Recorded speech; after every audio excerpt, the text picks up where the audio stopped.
ओम शांति। पति की मृत्यु पहले क्यों हो जाती है? विधवा होना कौन से कर्म का फल होता है? और कुछ बच्चों की मृत्यु माता पिता से पहले क्यों हो जाती? इस टाइप के बहुत सारे सवाल लोगों के हैं। कितने पति जिनकी डेथ हो जाती है तो उनकी पत्नी बहुत दुखी है और वो बहुत लोगों के कमेंट्स कॉल आए हुए हैं कि आखिर हमारे साथ ऐसा क्यों हुआ, वो हमें छोड़ कर के क्यों चले गए हैं, उनके बिना जीना नहीं चाहते हैं, हमारे कौन से कर्म हैं, कौन से कर्म का फल हमें मिला हुआ है। ऐसे तमाम लोगों के ऐसे प्रश्न रहते हैं। या फिर किसी के बच्चे चले जाते हैं पहले, तो बच्चे छोड़ कर के क्यों चले गए। आज संसार में ये लगा ही हुआ है। तो आज इसी टॉपिक पर वीडियो बना रहे हैं और इससे आपको सभी सवालों के जवाब मिल जाएंगे। देखिए, जब इस दुनिया में किसी के पति पहले शरीर छोड़ कर के चले जाते हैं तो आज दुनिया में उसको विधवा कहते हैं कि विधवा हो गई हैं। जिनका पति शरीर छोड़ कर के चले जाते हैं उनको विधवा कहा जाता है, दुनिया में लोग कहते हैं। और वो बहुत दुखी होते हैं और उनका जीवन दुखी ही होता है। और वो कहते हैं कि ये आखिर हमें ये किस कर्म का फल मिला हुआ है। और या फिर कई पत्नी भी पहले शरीर छोड़ कर के चली जाती हैं तो पति भी बहुत दुखी होते हैं और समझते हैं कि ये किस कर्म का फल हमें मिला हुआ है। तो जो माताएं बहनें होती हैं वो बहुत ज़्यादा दुखी होती हैं जब उनके पति शरीर छोड़ कर के चले जाते हैं।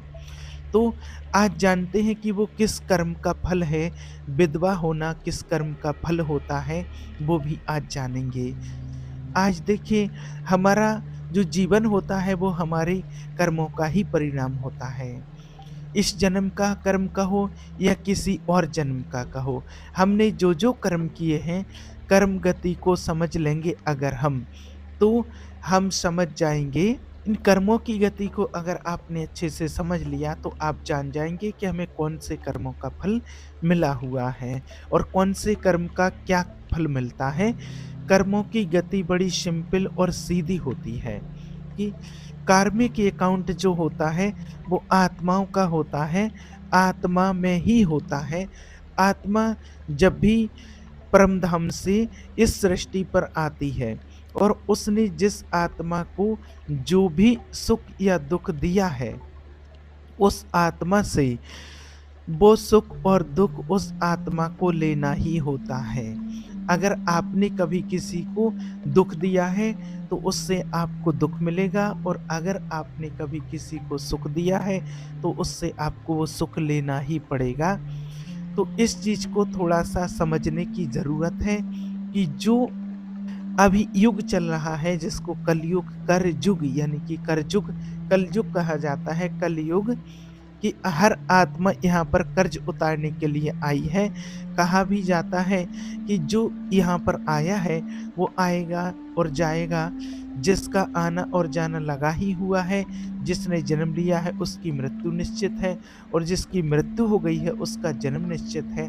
आगमन यहाँ लगा ही रहता है। कोई आगे जाता है, कोई पीछे जाता है। हम किसी का साथ छोड़ कर के कभी आगे पीछे आए होंगे किसी जन्म में, तो वो आत्माएं भी साथ छोड़ कर के आज हमारा चली गई हैं। वो भी आपका साथ छोड़ कर के चली जाएंगी, क्योंकि आत्मा 2 जन्म स्त्री के लेती है और 2 जन्म पुरुष के लेती है। तो जिस आत्मा का जैसा हिसाब किताब बना हुआ होता है तो वो अपना हिसाब किताब चुकतू करने के लिए पुरुष का और स्त्री का जन्म लेती है। और हमारा जिससे जो हिसाब किताब बनता है, हम किसी जन्म में किसी को अगर हमने दुख दिया है, किसी का बीच में साथ छोड़ करके आए हैं, तो उसी टाइम उतने ही समय तक वो आत्मा हमारे साथ रहेगी। और जितना दुख हमने देखा होगा किसी के कारण, वो उतना दुख दे करके वो आत्मा जाएगी।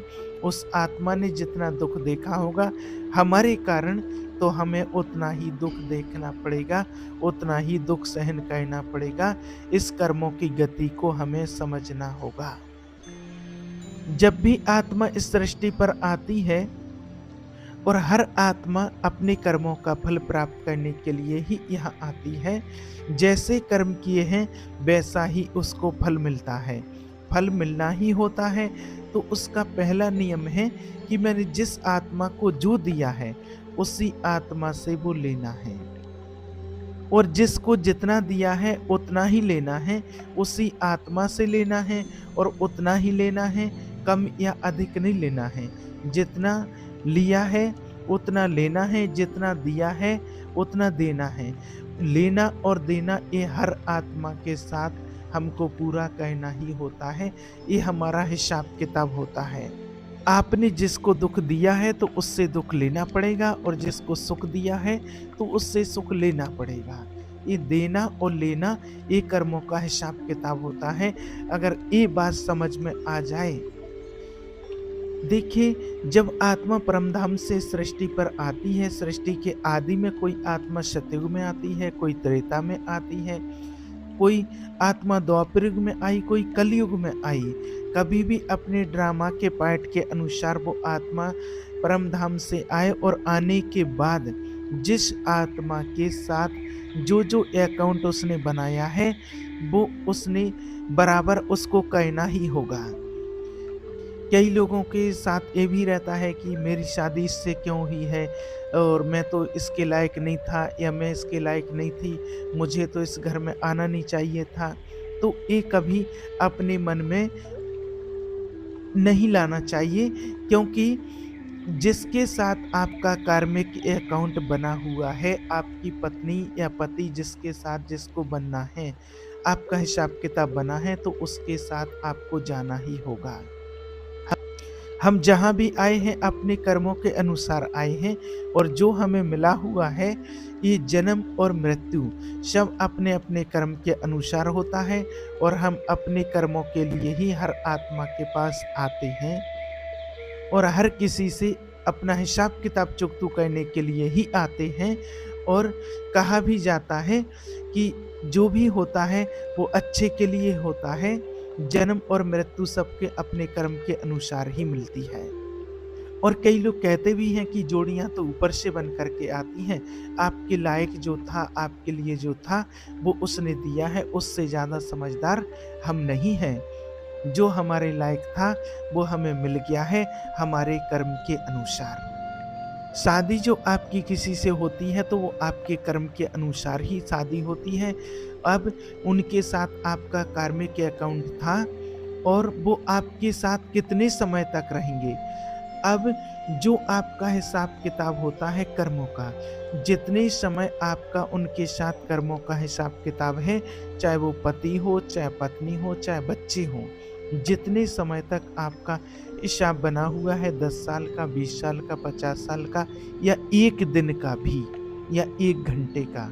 आज ऐसे भी होता है, कितने केस ऐसे आए हैं कि वो बारात लेकर के ससुराल से आ रहे थे, बारात आ रही थी लौट करके, और वो पति या पत्नी ससुराल तक नहीं पहुंच पाए, और वो बीच में ही खत्म हो गए। कुछ ऐसी घटना घटती है। तो इतना ही समय का हिसाब, जो 2 घंटे, 4, 10, 20 घंटे, 1 दिन, 2 दिन, 50 साल, 100 साल, जितने समय का आपका कार्मिक अकाउंट बना हुआ है, उतने समय तक ही वो व्यक्ति आपके साथ रहेगा। उससे 1 सेकंड भी ज़्यादा नहीं रह सकता है। जो कितने ही लोगों के सवाल होते कि मेरा एक ही बेटा है, अभी तो हमारा शादी हुआ था, 2 साल ही हुए हैं, किसी के बच्चे ही नहीं हो पाए हैं, कोई 6 महीने तक साथ में रहा। तो आपको बता दें, ये सब कुछ जो भी होता है ये अपने कर्मों के अनुसार ही होता है। कभी आपने उस आत्मा का साथ छोड़ा था, और इसी तरह से छोड़ा था, ऐसी ही कंडीशन में छोड़ा था, जो उसको बहुत दुख मिला था, बहुत पीड़ा हुई थी, आप छोड़ कर के चले गए थे, तो आज वो आत्मा आपका साथ छोड़ कर के चली गई है। चाहे वो आपका पति हो, चाहे वो आपकी पत्नी हो, या फिर आपके बच्चे हों। सब अपना अपना कर्म लेकर के आते हैं, और अपने कर्मों का हिसाब किताब चुकतू करते हैं। और जब कर्मों का हिसाब किताब पूरा हो जाता है, तो वो आत्माएं अपना कार्मिक अकाउंट पूरा करके चली जाती हैं। 1 मिनट भी ज़्यादा नहीं रुक सकता कोई भी, चाहे पति हो, पत्नी हो, बच्चे हों। अगर ये बात समझ लेते हैं तो फिर विधवा होना दुख की बात नहीं होती है, या बच्चों को चले जाना दुख तो होता है, ये तो मानते हैं, लेकिन हमारे कर्मों का हिसाब किताब उसके साथ इतना ही था, अब उनको कहीं और जन्म लेने के लिए जाना था, इसलिए वो आत्मा वहाँ चली गई। अगर पत्नी ने पहले शरीर छोड़ दिया या पति ने शरीर छोड़ दिया या बच्चे चले गए, तो फिर इसमें दुखी नहीं होंगे। अब होता क्या है, जब शादी हुई थी तब बहुत खुशियाँ होती हैं, फिर बच्चे हो जाते हैं तो फिर और खुशियाँ मिलने लगती हैं। लेकिन ये पता नहीं होता है कि इन बच्चों को कितने दिन तक हमारे साथ में रहना है, पति को कितने दिन तक हमारे साथ में रहना है, पत्नी को कितने दिन तक हमारे साथ में रहना है, ये किसी को पता नहीं होता। तो ये मान लीजिए कि आपके साथ जो पति आया है, पत्नी आई है या बच्चे आए हैं, ये आपके ना तो बच्चे हैं, ना पति है, ना पत्नी, ये आपके द्वारा किया हुआ किसी जन्म का कर्म है और वो कर्म चुकतू करने के लिए आत्मा आई है। जैसे ही उसका हिसाब किताब पूरा होगा और वो अपना कर्मों का हिसाब लेकर के वो आत्मा चली जाएगी। जैसा आपने उसको दुख दिया होगा, वैसा ही दुख स्वयं दे करके आपको वो आत्मा चली जाएगी। अब ये जो दुख मिला है, ये दुख आपको वैसे ही नहीं मिला है। जिसको आपने दुख दिया था, जैसा दुख दिया था, वैसा ही दुख, वैसी वो आत्माएँ वो दुख देंगी आपको। वो आपको कैसे दुख देंगे? जैसे-जैसे आपने उसको दुख दिया था, जिस रूप में दिया था, उसी रूप में वो आत्मा आपको दुख देगी और उसको अपना बराबर अकाउंट करना है। आज जो आप विधवा हो गई हैं या आपके बच्चे चले गए हैं, तो जो लोग आपको ताने मारते हैं, तो कभी आपने भी उन लोगों को ताने मारे होंगे, उनको सुनाया होगा, तो वो हिसाब-किताब चुकतू कर रहे हैं। तो आपने कभी उनको दुख दिया था, तो आज आपको वो दुख मिल रहा है। अब कई बार ऐसा भी होता है कि कोई-कोई पति जो होते हैं, जब तक रहते तो वो बहुत दुःख देते हैं उसको और फिर जब वो चले जाते हैं, विधवा हो जाती हैं, तब वो उससे मुक्ति मिल जाती है। तो वो भी एक कर्म ही था, जो आपको मिला था, तो वो पति के रूप में वो एक कर्म था और अभी चला गया है, तो ये भी आपका हिसाब-किताब ही था जो पूरा हो गया और वो चला गया है। उसके बाद भी कई बार क्या होता है, जब पति चला जाता है, इतना कष्ट भोगते हैं, तो कई बार तो कई लोग ऐसे भी होते हैं कि वो सोचते हैं कि ठीक रहा, इतना इसने बिल्कुल जीवन नरक की तरह बना दिया था, इतना मार के कूट के कुछ खाने को ना देने के से बंधे हुए थे। तो वो सब कुछ जो भी होता है, ये अपने कर्मों के अनुसार ही होता है। अगर किसी के साथ ऐसी घटना घट जाती है और विधवा हो जाती हैं, वो बहुत दुखी होती हैं, तो आपको अब दुखी होते नहीं रहना है और दुखी होकर के रोते ही नहीं रहना है, क्योंकि रोने से जो आपकी दुःख भरी वाइब्रेशन आती है, वो उस आत्मा तक पहुँचती है, तो उसको भी दुःख मिलता है। अब आपको भगवान का ध्यान करना है और जो भगवान जिसको कहते हैं, वो सर्वोच्च, वो पतियों का भी पति है, वो पिताओं का भी पिता है। अब हम उसको अपना सब कुछ सर्व संबंध जोड़ करके उसको अपना साथी बना करके और उसके साथ अपना जीवन बिताना है। जैसे मीरा ने अपना पति गिरधर गोपाल को मान लिया था, तो आपके जीवन में कभी दुःख नहीं होगा, आपको कभी रोना नहीं होगा। भगवान हमारे दुखों को दूर कर देंगे। वो तो गुरुओं का गुरु, पतियों का पति, सर्वोच्च पिताओं का पिता, जब वो मिल जाता है, उसका ज्ञान मिल जाता है, परमात्मा को अपना सब कुछ बना लेते हैं, तो आपके जीवन से सारे दुःख हमेशा-हमेशा से के लिए ख़त्म हो जाएँगे। केवल हमें उसको समझना है, पहचानना है, उस परमात्मा को। जब आपने उस परमात्मा को समझ लिया और आपको उसका ज्ञान मिल गया है, जितना अच्छी तरह से इस बात को आप समझ जाएँगे कि हम सारे जगत की आत्माओं का पिता एक परमात्मा है, जिसके लिए कहते हैं कि सबका मालिक एक है और हम सारे जगत की आत्माएँ एक घर से आए हैं और एक ही जगह हमको वापस जाना है। ये दुनिया तो सिर्फ़ मुसाफिर खाना है। कौन आए थे एक ही जगह से? वो आत्मा आई थी। आपको जो भी संबंध अच्छा लगता है, आप परमात्मा से वो संबंध जोड़ सकते हैं। हम मंदिर में जाकर के कहते भी हैं, तुम ही हो माता चा पिता, तुम ही हो बंधु चा सखा, सब कुछ तुम ही हो। जो आपको संबंध अच्छा लगता है, आप वो संबंध उस परमात्मा से जोड़ सकते हैं। और अपना दुःख उस परमात्मा को बाँट सकते हैं, तो वो आपको सुख ही देगा, उससे आपको जीवन में कभी दुःख नहीं मिलेगा और ना कभी आप दुखी रहेंगे। इस बात को आप बिल्कुल ध्यान रखिए। तो जो भी हमारे घर से आगे और पीछे जा रहे हैं, वो हमारा एक अपना कर्म था। बच्चे के रूप में कोई कर्म आया था, जो हमारा हिसाब-किताब बना हुआ था उस आत्मा के साथ, तो बच्चे के रूप में आया और उसका हिसाब-किताब पूरा हुआ और वो आत्मा चली गई। पति के रूप में कोई आया, कोई मिला, उसको हमारे साथ इतने समय तक रहना था, उसका हिसाब-किताब पूरा हुआ और वो आत्मा चली गई। पत्नी के रूप में हमें कोई मिला और उसका हिसाब-किताब पूरा हुआ और वो आत्मा चली गई। जो दुःख और सुख मिला, वो हमें मिलना ही था, इतने ही समय तक का था। अब उस आत्मा का कहीं अगली जगह पार्ट था, उसको कहीं और जाना था, इसलिए वो आत्मा चली गई। और एक बात हमेशा याद रखिए कि भगवान सदा सुख का दाता है। वो हमेशा सुख ही सुख प्रदान करते हैं। वो कभी किसी को दुःख प्रदान नहीं करते हैं। और ये जो आज आपके साथ हो रहा है, ये आपका ही किया हुआ कर्म है।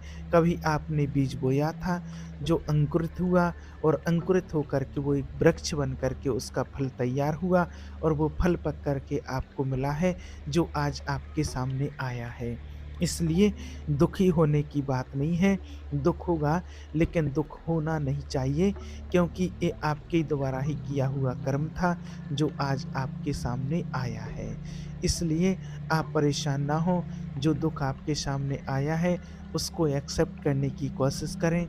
ये कड़वा सत्य हर किसी को स्वीकार करना ही पड़ता है और ये सभी जानते हैं कि जो इस सृष्टि पर आया है, सो वो एक दिन जाएगा ज़रूर, राजा रंक फ़कीर कोई भी हो। ठीक है? इसलिए अपने आप को सँभालने की कोशिश करें, परमात्मा से अपना संबंध जोड़ें, जो आपके दुःख को बाँट लेगा।